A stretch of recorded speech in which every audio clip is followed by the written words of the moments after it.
Service de l'égalité des chances. Le graphe, sorti directement de la rue, est passé aujourd'hui dans les galeries d'art. L'opération Mix Art a débuté ce matin sur la place de la Victoire à Pointe-à-Pitre.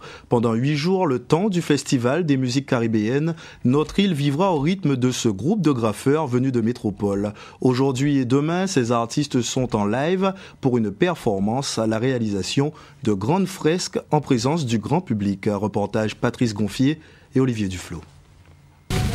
Une toile, des bombes de peinture et la ville de Pointe-à-Pitre devient un terrain d'expression, une source d'inspiration. Les graffeurs de l'association Mix Art se déplacent à travers le monde à l'occasion d'événements culturels. Ils recherchent la fusion artistique à travers des rencontres. Mais l'exposition itinérante de ces œuvres permet aussi de sensibiliser le plus grand nombre aux enjeux de la diversité culturelle et l'égalité des chances. Moi en fait j'essaie de développer un style qui est apparenté au tatouage en fait, donc c'est du biomécanique. Donc j'essaie un petit peu de mélanger tout ce qui est culture graffiti avec culture tatouage en gros. Vivre son graffiti on peut, mais de là à en vivre pleinement c'est difficile quoi. C'est tout naturellement en fait un mélange de peinture primitive à la sauce urbaine un petit peu en fait. Donc on va dire c'est un mélange de plein de cultures, plein d'influences, Amérique du Sud, Afrique, etc.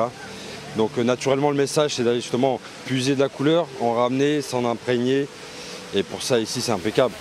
Et pendant une semaine, c'est plus d'une 50aine de toiles qu'ils vont réaliser. Une performance accompagnée de danse, de musique et de découverte de bandes dessinées. Il y a un côté un peu fashion, entre guillemets.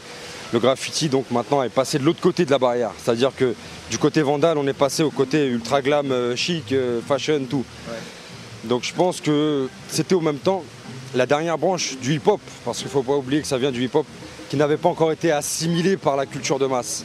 Le rap, ça y est, on entend du rap à la télé, normal. La danse, vous pouvez voir des pseudo-chorégraphies pop à la Starac. Et donc voilà, il ne me manquait plus que le graphe. Pour ces artistes, la mondialisation urbaine, c'est savoir partager sa toile avec son voisin. Une BD en couleur, c'est comme une vie sans frontières. Catherine Proust, bonsoir. Bonsoir. Alors vous êtes présidente de l'association Ariana. Alors dans le domaine artistique, Ariana se situe dans quel registre exactement ? Dans le registre de la fusion des arts pour promouvoir la diversité culturelle et le pluralisme artistique.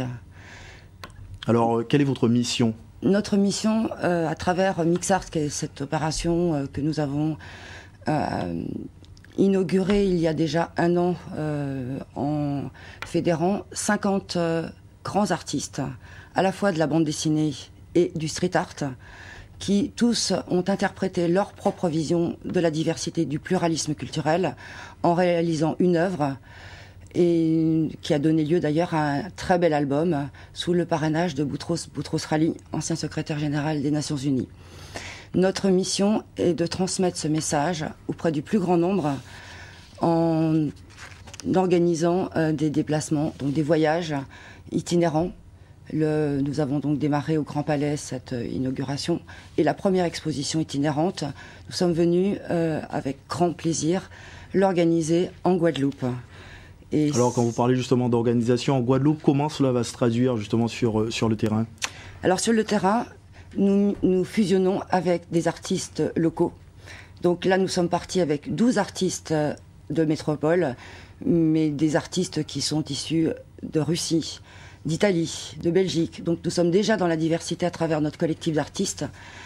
Et nous sommes venus fusionner avec des artistes guadeloupéens qui, dès le premier jour, étaient plus heureux les uns que les autres de pouvoir partager, échanger à travers des performances en direct, parce que toutes les opérations en termes d'exposition s'accompagnent de performances où on allie le graphe à la musique ou à la danse. Alors vous avez parlé d'échange, vous avez parlé également de diversité culturelle, c'est vraiment votre cheval de bataille ? C'est notre cheval de bataille depuis plusieurs années, de promouvoir cette diversité à travers le plus grand nombre et de montrer que l'enrichissement par la connaissance de l'autre, c'est quand même très important.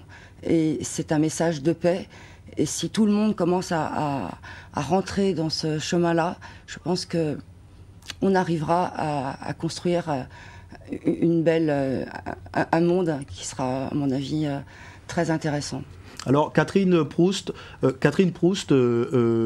justement, on sait que certains artistes vivent du rap, la plupart des artistes peuvent vivre du rap, mais est-ce qu'on peut vivre du graphe ? Le graphe, comme vous le disiez tout à l'heure, commence à rentrer dans les galeries. dans les fondations. Il est rentré au Grand Palais à travers nous. De grands artistes maintenant sont exposés et évidemment le chemin est encore un peu long, mais c'est un message puisque les artistes viennent de la rue et je pense qu'ils arriveront à vivre de leur art, oui. Oui. Et nous allons les encourager pour cela. Alors vous êtes venu en Guadeloupe, j'imagine que vous avez un peu prospecté, vous avez vu un peu ce qui se passe, vous avez également rencontré les graffeurs guadeloupéens, échangé avec eux. Quel est votre avis justement comment les jugez-vous ? Je les juge comme tous les autres artistes. Nous sommes tous dans la diversité et ils sont ravis de nous accompagner dans les autres expositions itinérantes, dont la prochaine aura lieu dans l'Essonne, après à Marseille.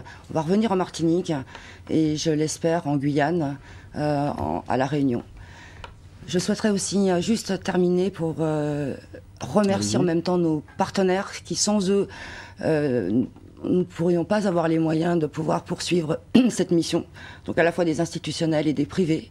Les institutionnels, sont bien évidemment les ministères, le ministère de l'Intégration, le ministère de l'Éducation nationale, puisque nous rentrons dans les écoles pour enseigner la diversité aux jeunes. Mais ce sont également le ministère de l'Outre-mer, du tourisme pour relancer le tourisme culturel. Et puis surtout, je ne veux pas oublier le groupe Nouvelles Frontières, Nouvelle Rencontre, qui a aussi dans ses gènes... On ne va pas rentrer dans non plus trop mais de pub, mais on a compris quand même qu'il y a pas mal d'instances qui ont permis de contribuer justement à la réalisation de ce que vous faites. Merci en tous les cas, Catherine Pousse, d'être venue sur ce plateau. On poursuit, on parle du musée de la banane qui ouvre ses portes durant 2 jours ce week-end au grand public. Une manifestation